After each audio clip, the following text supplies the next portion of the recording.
This is St. Louis on the Air from St. Louis Public Radio. I'm Elaine Cha. This Sunday, the streets will be full of people clad in green and shamrocks to celebrate St. Patrick's Day. St. Patrick's, or the Feast of St. Patrick, is a cultural and religious celebration that recognizes the death date of St. Patrick, the foremost patron saint of Ireland. St. Louis has long boasted a strong Irish population dating back to the early 1900s. The city doesn't have as many first or even second-generation Irish immigrants as it used to, but there are still strong cultural ties in the city. Eimear Arkins, a St. Louis transplant from Ireland, is working to strengthen those ties. She's lived in St. Louis since 2016. Between tours, both nationally and internationally, she teaches at St. Louis Irish Arts, a school dedicated to the instruction of the music and dance of Ireland. Last St. Patrick's Day, Eimear spoke with us while she was on tour to share what St. Patrick's Day means to her. Here's her conversation with producer Emily Woodbury. Eimear, welcome to St. Louis on the Air and happy St. Patrick's Day. Happy St. Patrick's Day to you too. Thank you so much for having me. You've lived in St. Louis for about 7 years. You're originally from County Clare in Western Ireland. When you were growing up, did your family and friends recognize St. Patrick's Day? We sure did. Everybody in Ireland recognizes St. Patrick's Day. I think as a kid, you recognize it most because you get a day off school. So that was always something to look forward to. So regardless of when St. Patrick's Day falls, if it happens to fall on a Saturday or Sunday, you'd still get a day off school because usually you'd either get the Friday or the Monday. So we always looked forward to St. Patrick's Day. It's a day of celebration in Ireland. Even in the smallest towns and villages, there's always something to celebrate St. Patrick's Day. So it was always something we looked forward to. It was also... St. Patrick's Day often falls in the middle of Lent, and as I'm sure you know, Ireland is a very Catholic country, and you get a special dispensation on St. Patrick's Day. So if, you know, like a lot of kids give up candy and chocolate for Lent, but on St. Patrick's Day, you would be allowed to break your Lenten promise and have a treat. So that was always something to look forward to as well. A day off school, a day reprieve from Lent. I can see why that would bring a celebratory spirit. Absolutely, yeah. And, you know, at school too, there would always be something in the lead up to St. Patrick's Day, some art projects or music projects or something like that we would be preparing for the day as well. So it was always a time of celebration and a day to look forward to. When did you learn about the origins of the holiday? I don't know exactly. I think they've always been in the back of my mind. So I probably learned about them at school. You know, we learned that St. Patrick was born in Wales and he was taken to Ireland as a slave. He was captured by pirates and he brought Christianity to Ireland. And of course he used the shamrock to explain Christianity. So the shamrock was always a central feature of the story and something that we talked about a lot, and things that a shamrock is something that we would have drawn and all that at school. And the shamrock also appeared on the day itself. You know, traditionally St. Patrick's Day is a feast day in Ireland. It's a feast day for the saint. And so people often celebrate the saint by going to Mass. And at the church door, there would often be a bucket or some sort of vessel containing a lot of shamrocks. And people would then attach them. They'd be blessed by the priest and they would attach them to their lapel or to their hat or to their collar or whatever, you know, to sort of an expression of St. Patrick on that day. Are there cultural differences between how the holiday is recognized here in the States and in Ireland? That is a good question. I think there are. Well, I had never seen green beer until I came to America. I guess in Ireland it's more of a community celebration. Not that it's not that here. I guess the communities are bigger, so the celebrations are bigger here in the States. But in Ireland, the smallest towns and villages have St. Patrick's Day parades, and they're not necessarily parades with very big floats or, you know, huge displays. Often it's just like the local football team marches the parade route, followed by the local music group, followed by the local women's group or whatever. So the celebrations, I guess, are smaller in certain parts of the country. Obviously, we have big celebrations in Dublin and in the cities themselves. But yeah, here the celebrations are huge. They're mind-blowingly big. You know, I don't think we realise how big they are in Ireland. I certainly didn't realise how big a deal St. Patrick's Day was until I came to America. You know, I did hear once from an Irish comedian who is now living and working in the States, and he said that actually in Ireland, until the 1970s, St. Patrick's Day was more of a day of, quiet religious reflection.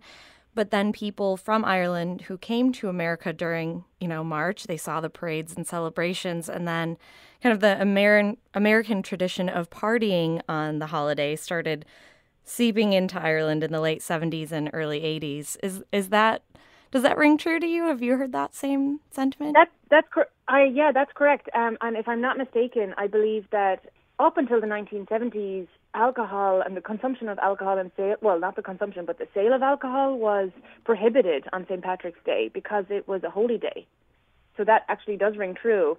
So after that, then it became more of a party scene in Ireland on St. Patrick's Day itself.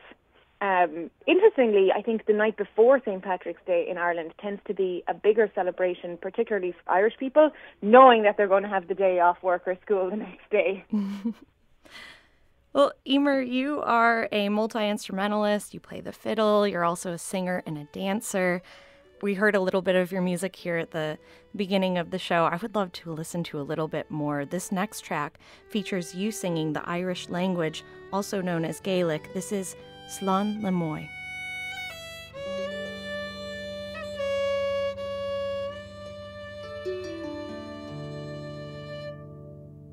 Slán is céad ón daobh seo Cos mói na gcuir na gréibh na groch na stát na shade na séir na slua na non an réocht na drain gan grúm oh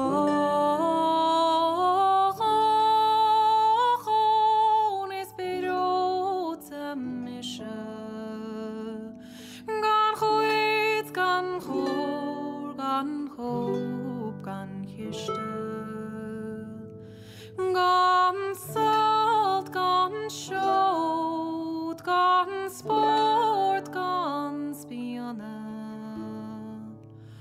ó siúla méich an Gaelic seems to be having a bit of a moment right now. The 2023 film The Quiet Girl is the first Irish language production to be nominated for an Oscar. And you sing Gaelic. When did you first learn to speak the Irish language? Well, in Ireland, it's a compulsory subject in school.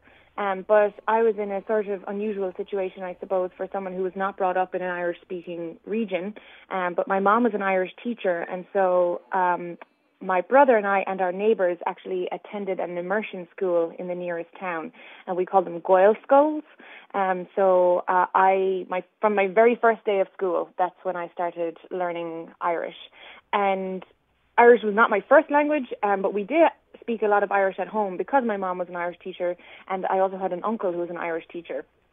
So we would probably use more Irish than the average family. But yeah, I've been learning it since I was a kid. What makes it an enjoyable language to sing? Some of the songs that are in Irish, the way that the words fit the melody is very different to English songs. Like in some English songs, you can get the expression into the song with dynamics and vibrato that comes from the melody, but in Irish it really comes from the words. And the words cling to each note in the melody in a very special way. And I've always had a really deep connection to some of those Irish songs. And sometimes I find them easier to sing than the English songs. It's easier to immerse yourself in them in some way. I'm not sure why that is.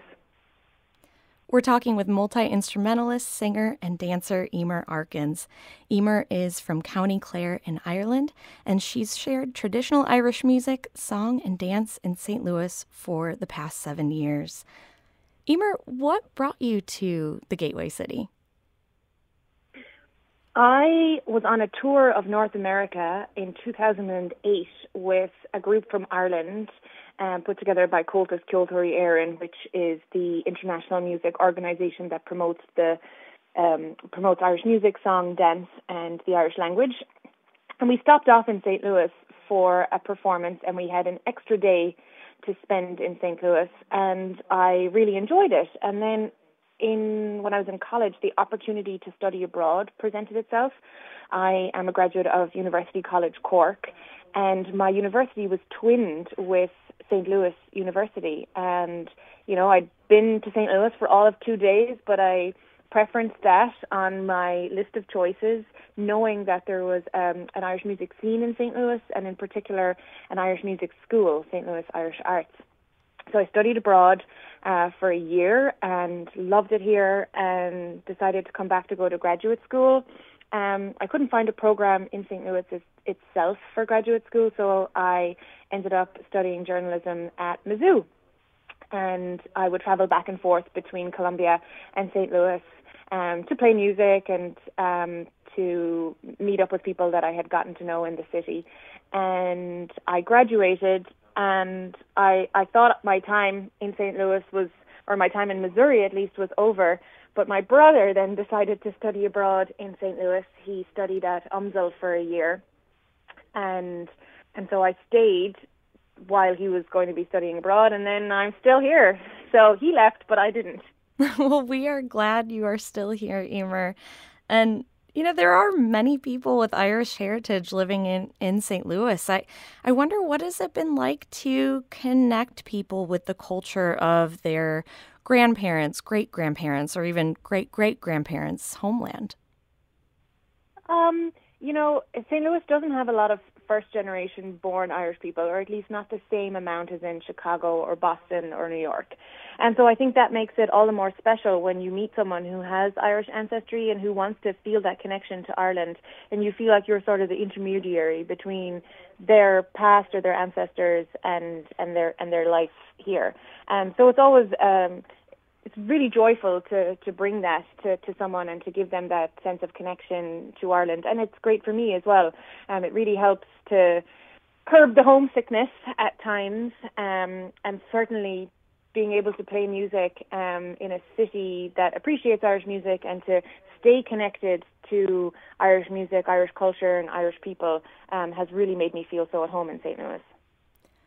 Whether someone is of Irish heritage or not, how would you suggest they engage with Irish culture, maybe today, this weekend, and even moving forward? Well, St. Patrick's Day is a wonderful day to celebrate Irish culture, but, celebrating Irish culture does not need to be confined to one day a year. So my suggestion would be, if you want to engage with your Irish heritage and your Irish culture, look to see what else is happening in the city, wherever you are, or your town throughout the year. We are really lucky in St. Louis to have a number of organizations that promote the expression of Irish culture. We have a great Gaelic Games Association. I've already mentioned St. Louis Irish Arts.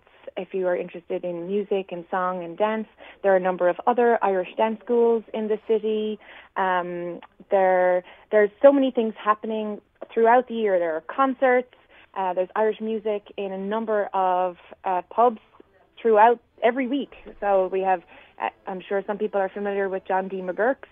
There's also Irish music at Pat Connolly's Tavern on Fridays, at Riley's Pub on Wednesdays. There's O'Connell's, the Scottish Arms. So there's lots of music happening throughout the city, and celebrating Irish culture does not have to be confined to today.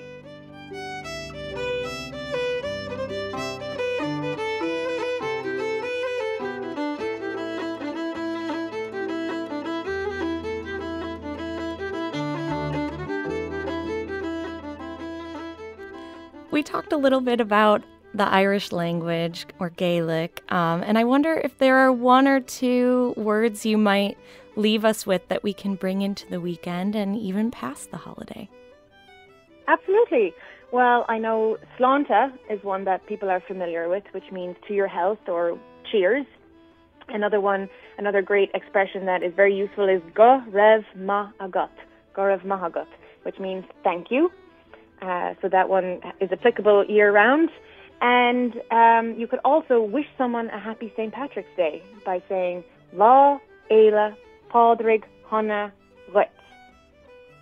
Eimear, thank you for talking with me today. And lá, éile, pádraig, honna, ruit. Go raibh míle maith agat, Emily agus banachtaí na féile pádraig earth freshen. Thank you so much, Eimear.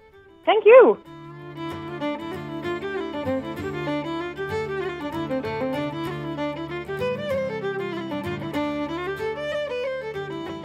This episode was produced and engineered by Emily Woodbury. Podcast design by Aaron Dorr.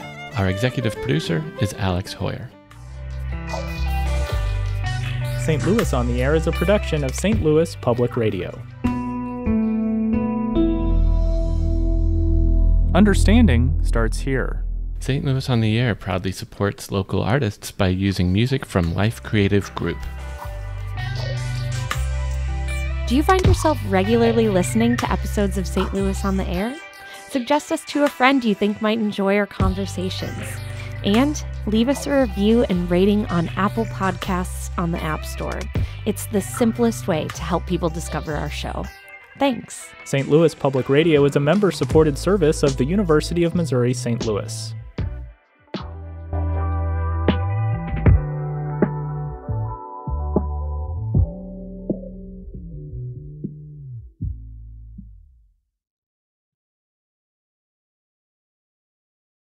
Support comes from the Missouri Forest Products Association, providing more than 41,000 jobs in the production of wood pallets, railroad ties, white oak barrels, hardwood floors, and more.